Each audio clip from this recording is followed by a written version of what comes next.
Hi everyone, you're very welcome back, or for the first time here, to our channel NarcCon.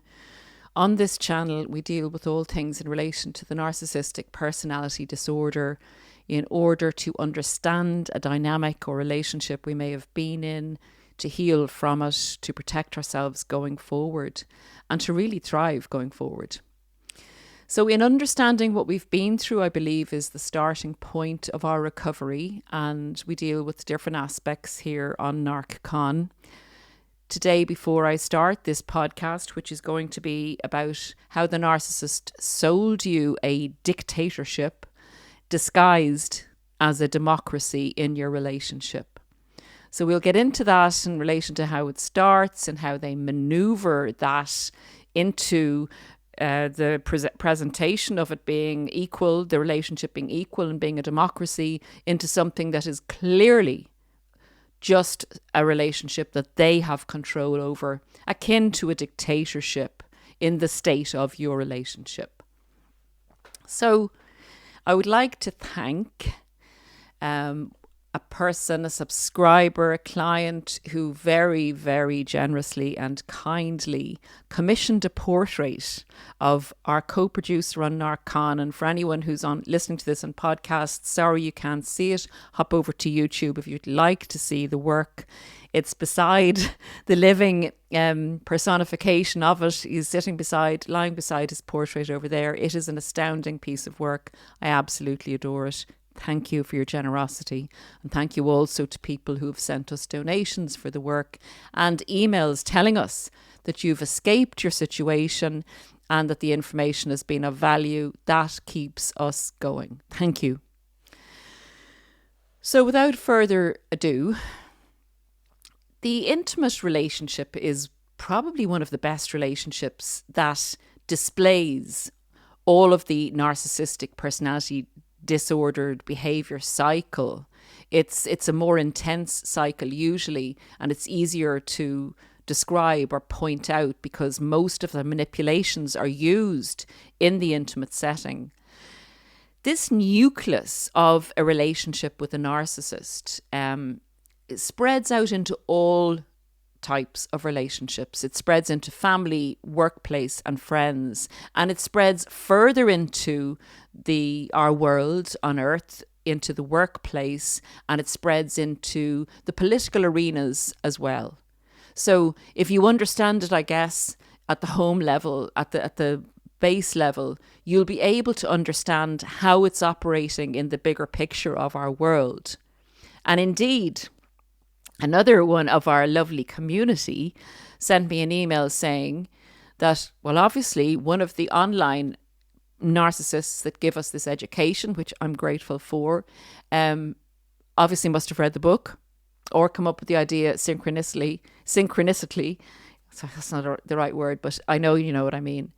And has decided that there's a movement of narcissists within our world, which is well described in the book Weaponized Love. For anyone that doesn't know, that book is just out, Weaponized Love, about how narcissists invade humanity and present as humans, and that there is an invasion of narcissists, and we're uncovering it at the moment. There probably always was, but they find it easier to spread their message with the help of the internet, etc.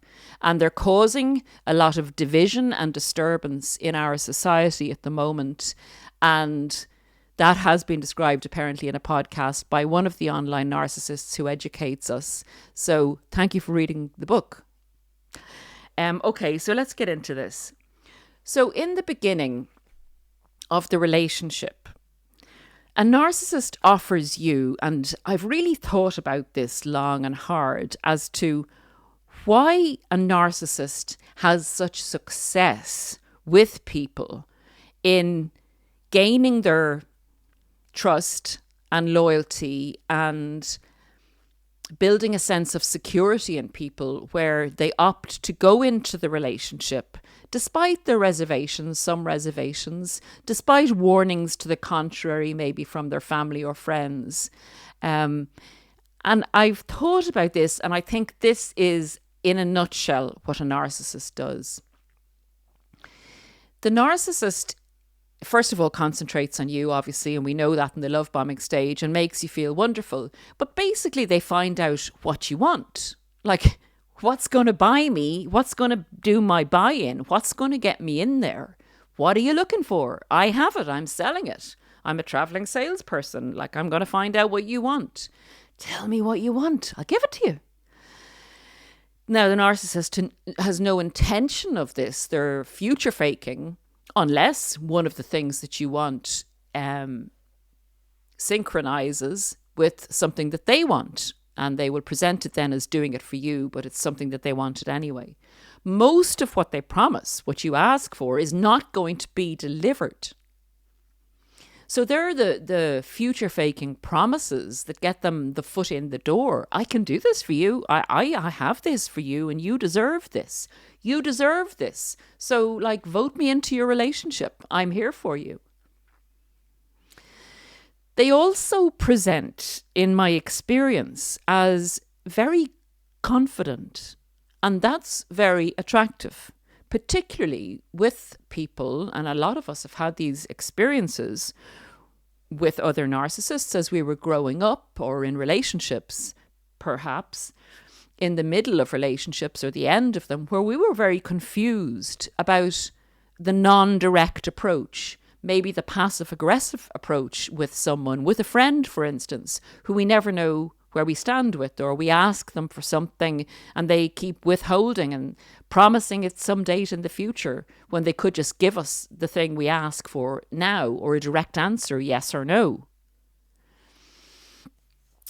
So when a narcissist says, I know what you want, I can give it to you, and this is the way I'm going to do it, that confidence is very reassuring, it's very validating, and it gives you a sense of security. Whereas before, you may have backed away from a relationship, backed away from a person, you felt uneasy. This person isn't pussyfooting around. This person is saying, you know, I'm going to give you what you want, and this is the way I'm going to do it. So they establish that sense of trust and security in you. And the other thing that they do is they appear to be without filters. They appear to be non-careful. They appear to be willing to share everything with you, even their bad behaviour, so that they're not hiding anything. And this is a total false presentation. This is to buy your trust and to buy your confidences, and for them to get to know better how to manipulate you, because if they seem to be vulnerable, they seem to be behaving badly and they don't care, because they want you to see all of them, then you are more likely to open up to them and be vulnerable to them, which gives them the key into how to get you to buy in to the relationship. Now, at this point, they're offering you, equality. They're offering you freedom. They're offering you a chance to grow as a person. They're offering you, as well as that, in addition to that, they're offering you everything you could ask for. And it seems nearly too good to be true. And things that seem too good to be true very often are. They need a bit of questioning if it all comes at once. I'm not saying that doesn't happen. There is the exception to every rule. But in general, things don't just suddenly all come, everything you want without issue, and, doesn't seem to be any downside to it. That's kind of unbalanced. In any case,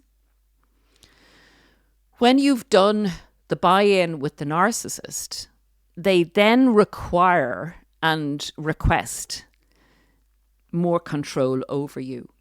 In addition to that, when they're doing the buy-in, they may manipulate your friends and family and love bomb your friends and family in order to get your friends and family to recommend them to you so that you are more trusting that the relationship is going to be good for you.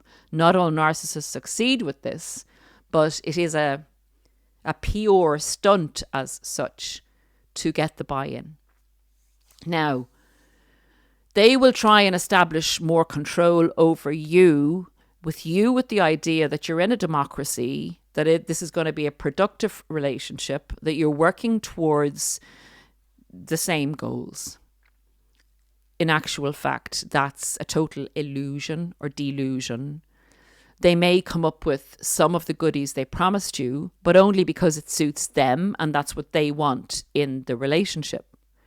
They may come up with some of the goodies that they promised you in order to get you to buy into the next stage, a stage that they may want to buy a property with you, marry you, get you pregnant, get into a business with you. Anything that further establishes their control. May tell you not to work your job, give up your job, so that they are more in control of the finances. They may ask you to move to a different area away from friends and family, where you're going to be more isolated, so that they can have more traction with you faster to control you better.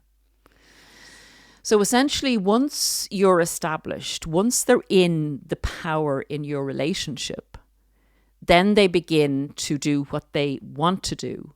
They resented having to put themselves out in order to gain your approval of them, because they just needed control of you, and they resent having had to work at getting control of you.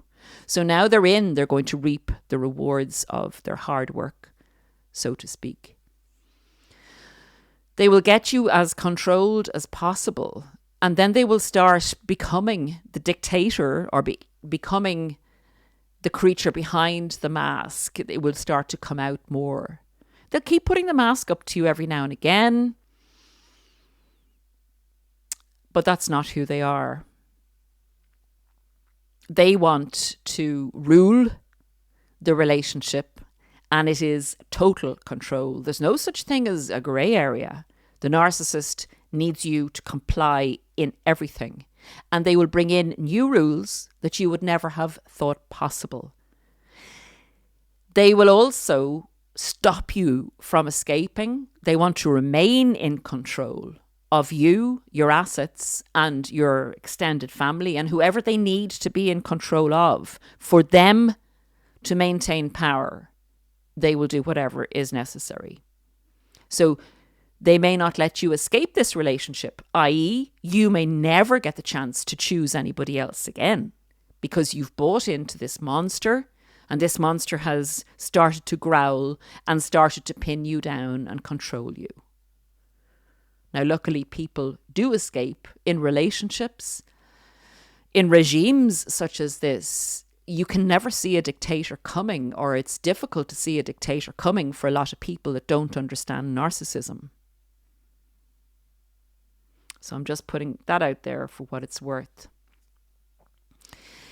Now, in the instance that you don't buy into the narcissist, or you buy into the relationship and the narcissist is in power, and you decide that you can see warning signs and red flags and you start to get very worried, or you escape the relationship before the buy-in, before they're actually in power, and you advocate for yourself and you look very carefully at what's important to you, what's important to your life, and you choose a different relationship.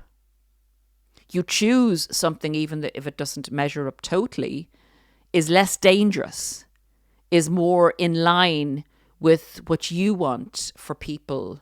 You know, a democracy where in the relationship you're going to have some voice, you're going to be able to share, you're going to be able to discuss things, you're going to be able to have different points of view.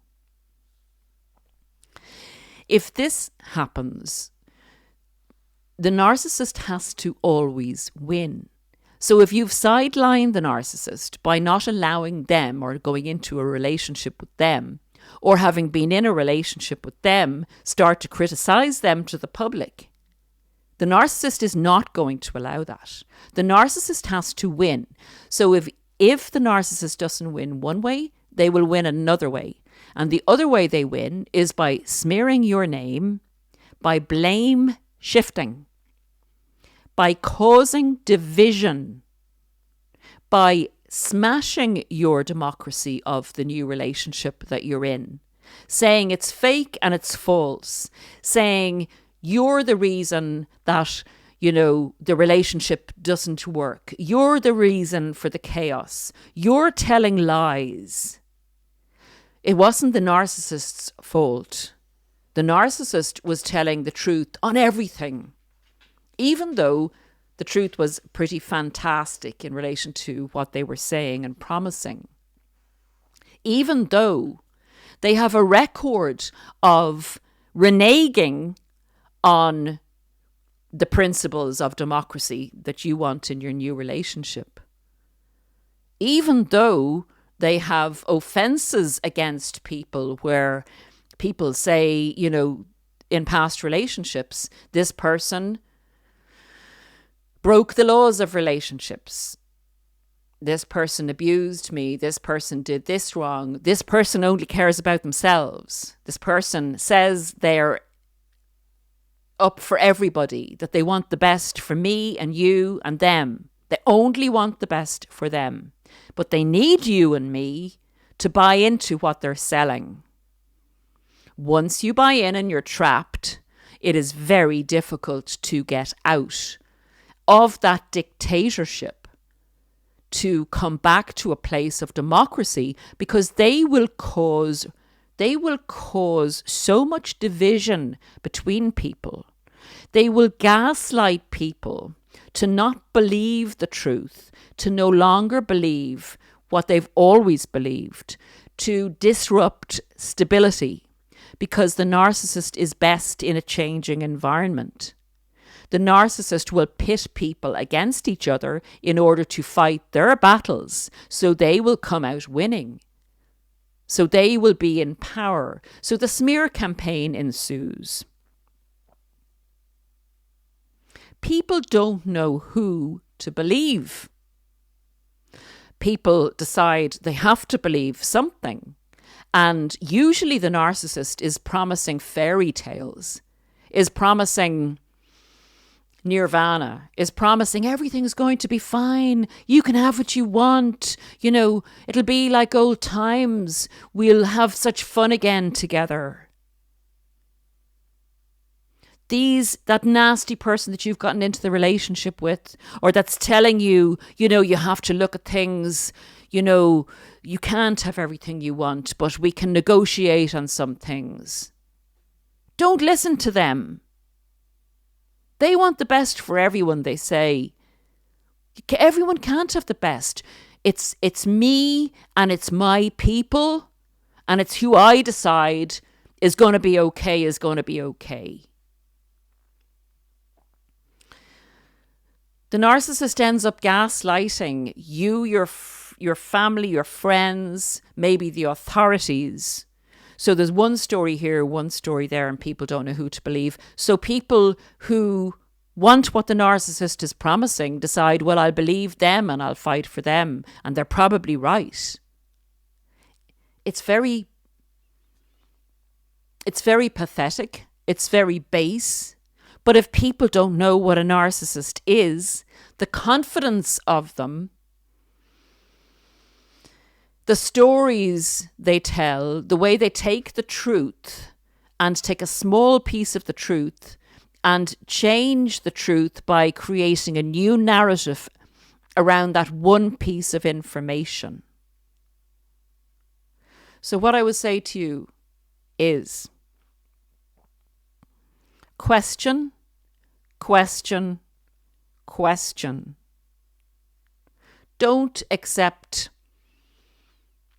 pie in the sky promises.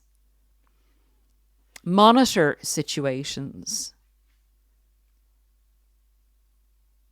Be careful when somebody promises you everything. Ask them how they're going to deliver that. Think about how they're going to deliver it. Look at their background. Look at what they've done before. If a person causes divisiveness, and I don't mean when they're rooting for a good cause and people, you know, bring things to people's attention that is obvious, the things that are obviously wrong. I mean, if there's discrimination, if the person causes divisiveness or incites violence and goes against the principles of humanity and productivity and equality, even gaslighting you that they're not. Look at the actions, look at the past, get the history on the person if it's a person you're going to get into a relationship with or business. Narcissism is a movement, as I've said in the book. It's a growing movement. And the narcissists are hopping onto that and telling us it's a growing movement. Well, no shit, Shirley. We know that, and we've known that for a long time. So don't jump on that bandwagon and start telling us what we know, because you're a narcissist and you're the cause of the movement. And, you know, that, again, there's a gaslighting element to this. When the narcissists jump on the bandwagon of narcissism as a growing movement, well, hey. We don't need you to tell us it's a growing movement. We know it's a growing movement. And that's why we're doing things about it. That's why we're advocating for ourselves. That's why we're believing in the light, despite the fact that you're trying to make out that narcissists have all this power and that everybody is their victim and their target. People may be their targets, but we are not their victims. We are getting the education in our interpersonal relationships, in our workplace situations, and in our wider context of our communities and in our politics. So we need to really take care of the things that matter to us and follow our principles accordingly, and not get sidelined or not get time in our lives distracted by the worldly temptations and the falsities that narcissists present to us as gifts. All that glitters is not gold. I leave you with that one, guys.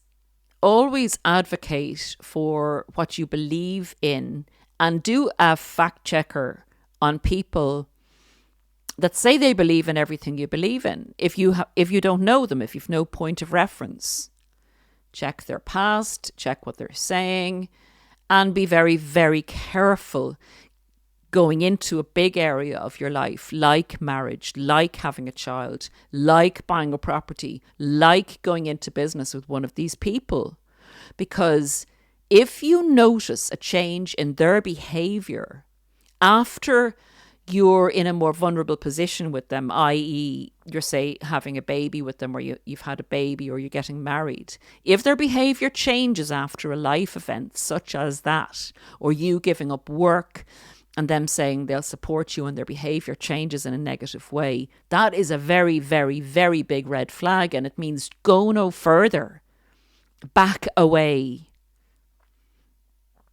I hope that's been of some value. And again, thank you for that beautiful portrait of Remy. You know who you are. Take very great care of yourselves until we meet again for our next podcast, which is going to be an interesting one. Thanks, guys. Bye.